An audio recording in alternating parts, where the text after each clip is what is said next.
मूळ तालुक्यातील चौफला येथे पुणे सोलापूर राष्ट्रीय महामार्गावरील चौफला वरवंड रोडवर परिसरात बुधवारी दुपारी 4च्या सुमारास झालेल्या भीषण अपघाताने संपूर्ण परिसर हादरून गेला।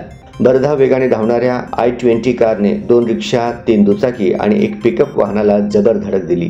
या अपघातात एक महिला जागीच ठार झाली असून 5 जण गंभीर जखमी झाले आहेत। i20 कार पुण्याहून सोलापूरकडे प्रचंड वेगात जात असताना चौफला चौकाजवळ वाहन चालकाचे नियंत्रण सुटले आणि गाडीने रस्त्याच्या कडेला उभ्या असलेल्या 2 प्रवासी रिक्षांना जोरदार धडक दिली।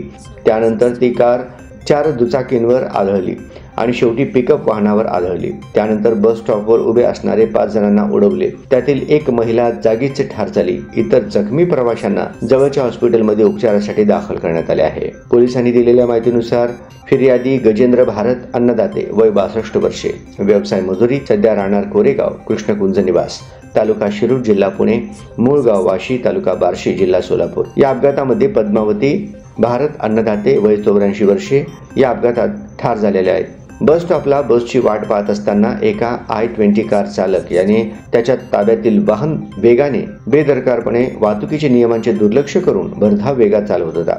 त्याने 4 चाकी वाहनाने बस स्टॉप येथे थांबलेल्या लोकांना तसेच तेथे उभे असलेल्या मोटारसायकल, रिक्षा व पिकअप गाडीला पाठीमागून जोरदार धडक दिली। या अपघातात इतर 5 जणांना जवळील रुग्णालयात उपचारासाठी दाखल करण्यात आले आहे। अपघात इतका भीषण होता की काही वाहनांच्या अक्षरशः तुकडे झाले।